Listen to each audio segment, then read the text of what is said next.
Bonjour. Alors aujourd'hui j'aimerais vous présenter un avion transformable en robot qui sort un petit peu de l'ordinaire et qui fait partie de l'univers Macross. Il se trouve que donc dans les nombreux titres Macross qui existent, il y en a un qui est Macross 0, qui revient sur une période un peu trouble qui précède le départ du SDF-1 de la Terre, qui précède l'attaque des Zentradi sur Terre et qui voit donc le développement d'armes assez exceptionnelles sur Terre et qui voit aussi à la fois la fin et le développement des conflits qu'il y avait entre les différents pays qui composaient donc la planète Terre. Donc avant l'unification qui a été visiblement un petit peu imposée. Et donc il se trouve que parmi ces appareils qui ont été développés, il y a eu les Valkyries. Et donc dans Macross 0 on voit le VF0 qui est donc le prototype si vous voulez, ce qui va précéder donc la Valkyrie qu'on voit dans la série et dans le film Macross, à savoir le VF1. Mais il y a aussi un autre appareil qui est assez exceptionnel, que je trouve absolument magnifique, et qui est le SV51. Et j'ai donc le SV51 donc sous différentes formes, mais j'ai surtout là ici à vous présenter la version Ivanov, la Ivanov Type, un modèle de production.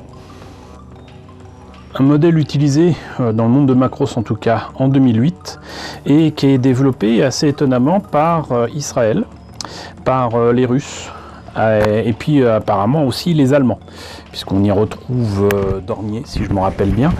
Je ne sais pas si je prononce ça correctement, j'en doute même fortement. Et sinon surtout Sukhoi, qui est clairement russe. Voilà, d'ailleurs le SV51 emprunte quand même pas mal de détails qui viennent très clairement de Sukhoi et notamment du Sukhoi 27 par exemple. Et voilà, donc c'est un appareil qui est absolument superbe. Il fait partie franchement des points forts de Macross 0, qui sinon est une série d'OEV que j'apprécie beaucoup moins que Macross Plus.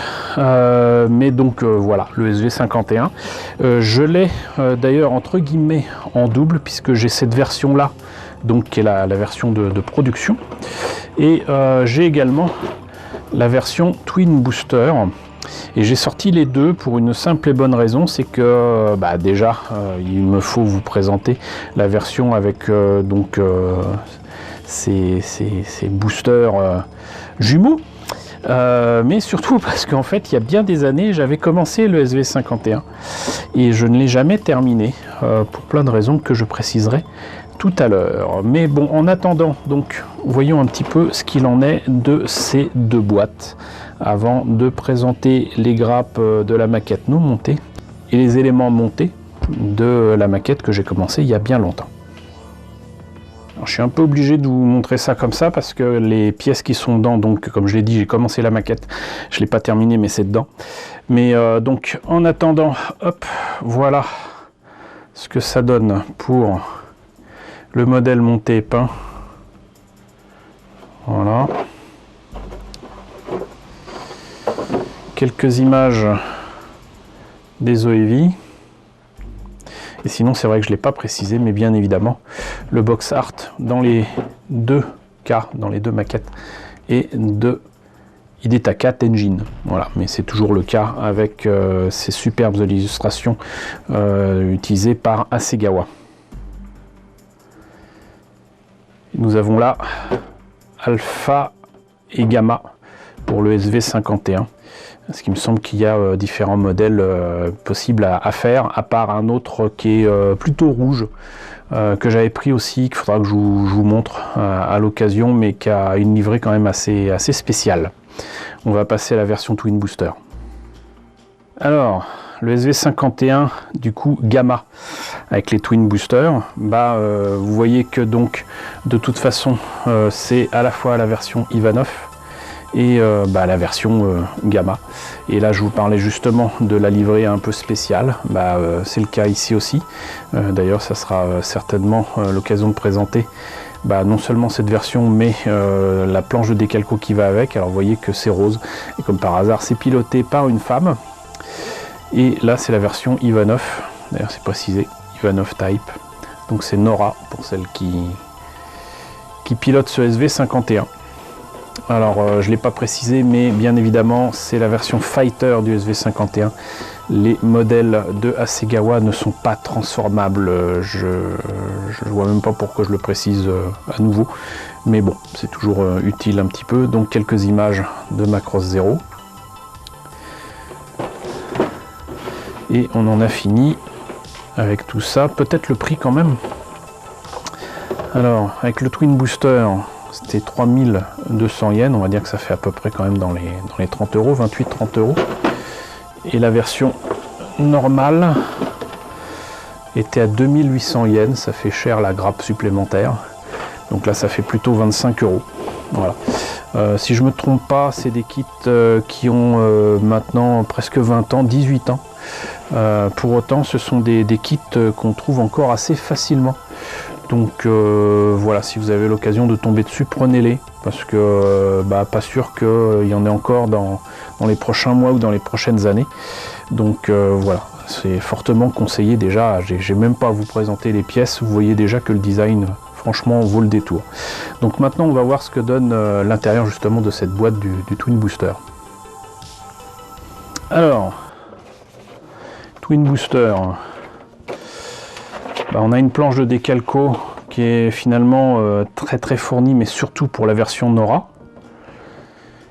Et pour le reste, finalement, assez peu de marquage, à part peut-être évidemment ceci. Pour la petite histoire d'ailleurs, Ivanov est le maître, celui qui a tout appris à Roy Fokker. Donc c'est pas n'importe qui. Et voilà, donc la planche de décalco. Ici donc les pièces en présence. Visiblement il y a quelques pièces de missiles qui ne sont pas à utiliser ici, missiles ou d'ailleurs citernes. Là, il y a un truc qui est génial aussi avec ces modèles de SV51 ou même du VF0 de Macross Zero, c'est que Hasegawa, pour ces modèles-là, contrairement au VF1 qu'ils avaient sorti quelques années auparavant, il y a les pilotes. Voilà, donc ça c'est cool. Par contre, je me rappelais pas qu'il y avait deux pilotes, mais je sais pas, c'est assez étrange. C'est peut-être plutôt pour indiquer les couleurs différentes entre Ivanov et Nora. Je pense, parce que oui, d'après ce que je vois là, le cockpit, clairement, il n'y a qu'un seul pilote. Mais on commence donc par le pilote. On choisit donc la couleur qu'il faut et le cockpit pour aller avec le pilote. Voilà, très détaillé, hein, d'ailleurs, c'est ce que j'avais terminé sur l'autre maquette. Et vous voyez que donc il y a des éléments qui peuvent rappeler aussi éventuellement le F-35 américain avec donc des turbines qui font penser à un avion qui peut décoller et atterrir de manière verticale. Là, qui est juste derrière d'ailleurs le cockpit et le pilote.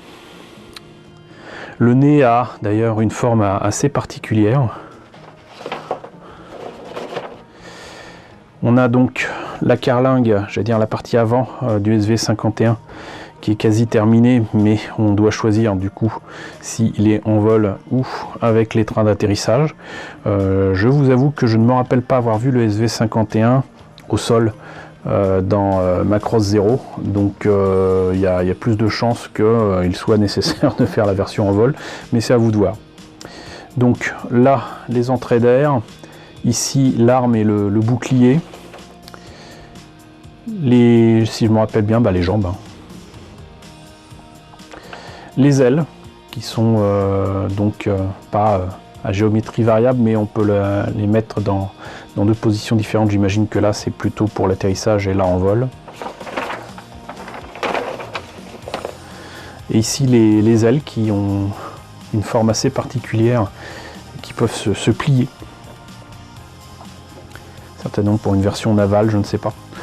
Et donc là, les armes à mettre sur les ailes justement. Et ici, les deux livrets avec la version Ivanov et la version Nora. À chaque fois, c'est pour les SV51 Gamma.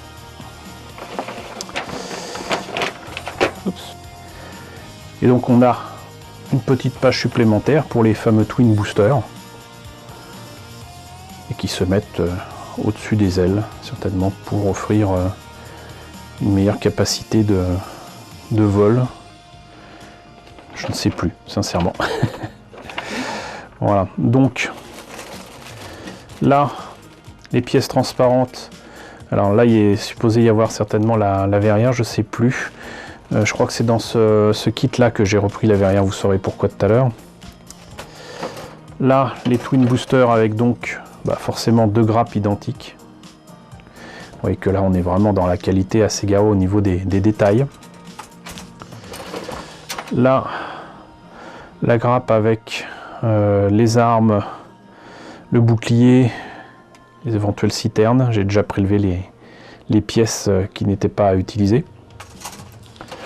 Ici, donc, la partie de la carlingue avec et le cockpit et la partie avec les turbines, là, mais aussi étrangement, on va dire, les pieds. On remarquera que même le train d'atterrissage fait quand même très, très Sukhoi, hein. Mais c'est voulu. Là, le bas de la carlingue et le reste des pieds. Oups. Alors, on va éviter de tout casser, si on peut. Là, partie des jambes, je dirais, des tuyères.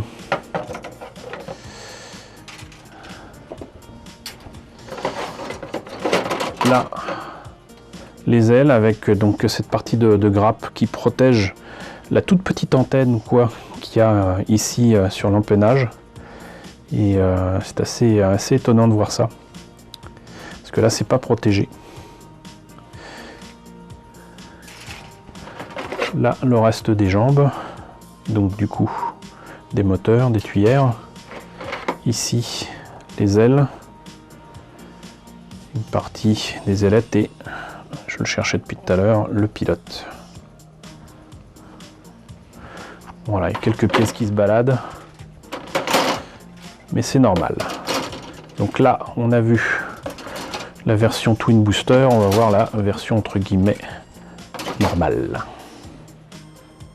Alors, pour la planche de décalco de la version normale alpha et gamma du SV51, en fait, c'est beaucoup plus petit, hein, très clairement.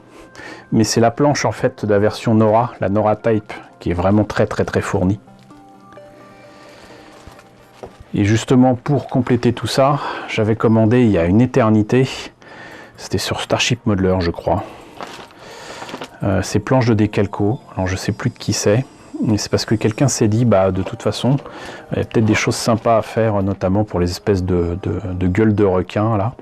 Là c'est là qu'on voit aussi qu'ils ont pris en compte qu'il y avait des modèles allemands, donc des modèles russes, hein, forcément, et d'autres pays, visiblement. Qui n'étaient pas d'accord avec cette coalition et surtout cette globalisation forcée.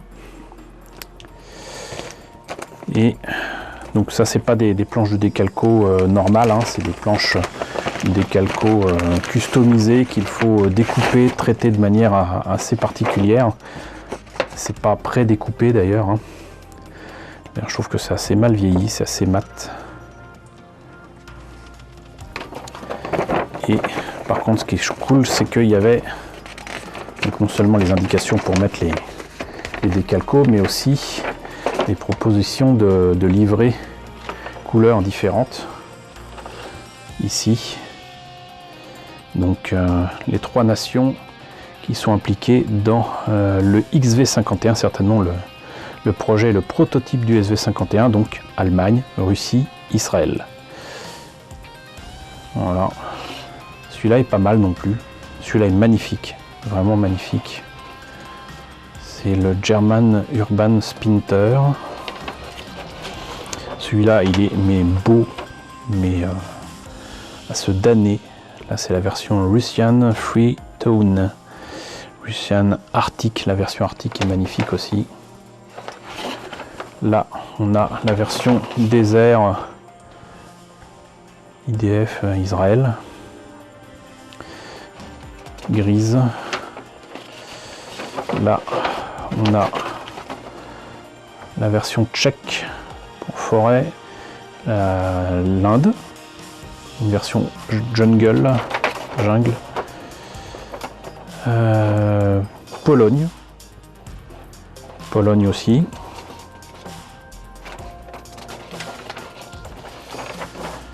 Là on a roumain,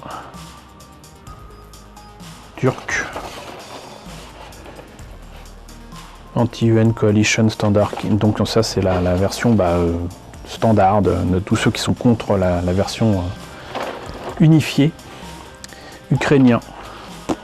Bon, très clairement, c'est du côté de l'Europe de l'Est que ça n'allait pas. Voilà, donc ça c'est des planches de décalco et surtout des livrets couleurs quand même assez intéressantes. Alors pour la notice, à part la présentation de la première page, on est sur ce que je vous ai montré tout à l'heure. Hein. Voilà, j'avais même réécrit dessus ce qu'il fallait.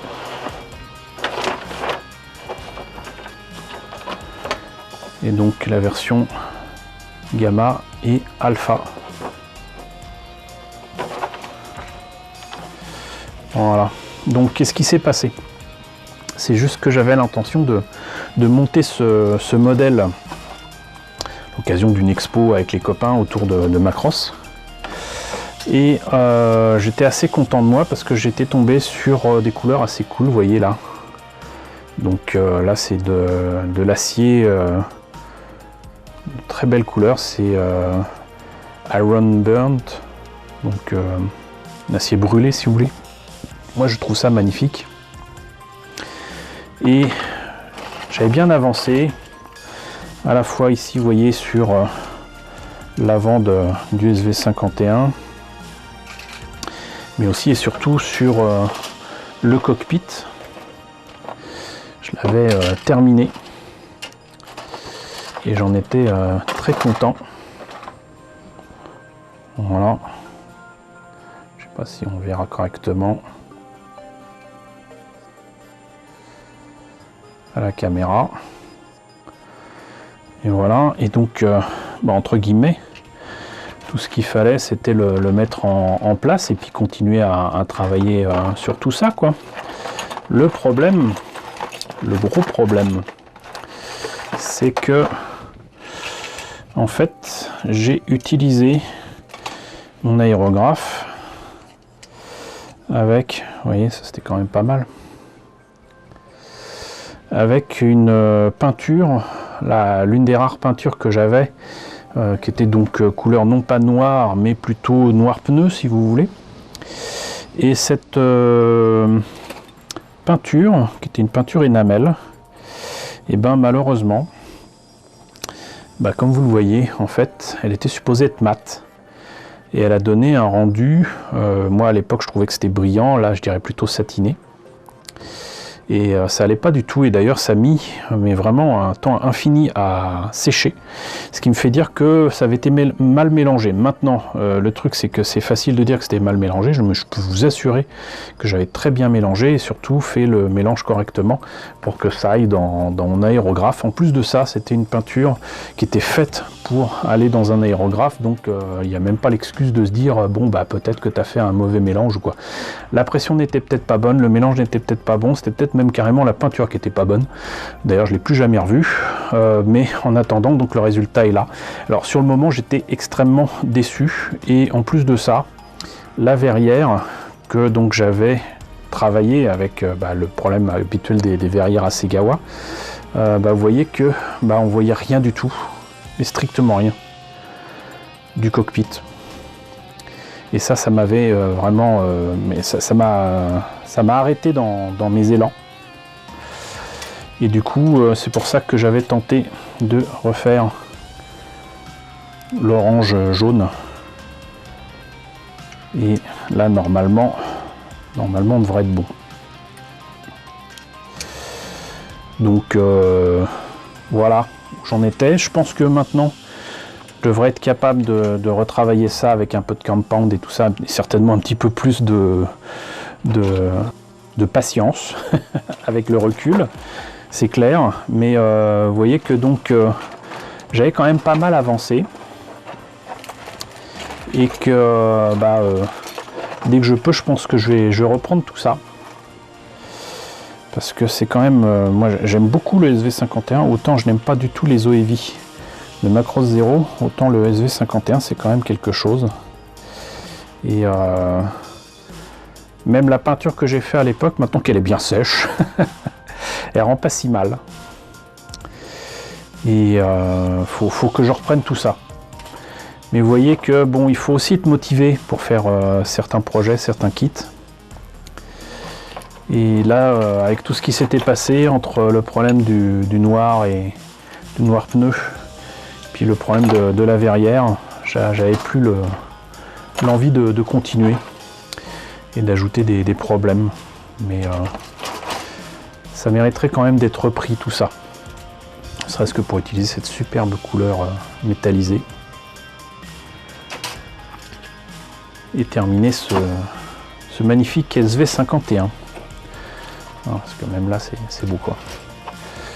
Donc voilà, vous savez tout sur ce SV51 et sur ce que j'ai. Je vous présenterai de toute façon à l'occasion aussi donc la version Nora, la Nora Type, qui n'a guère de différence si ce n'est la couleur et la planche de décalco qu'on a déjà vu avec le Twin Booster, donc ça sera vite fait.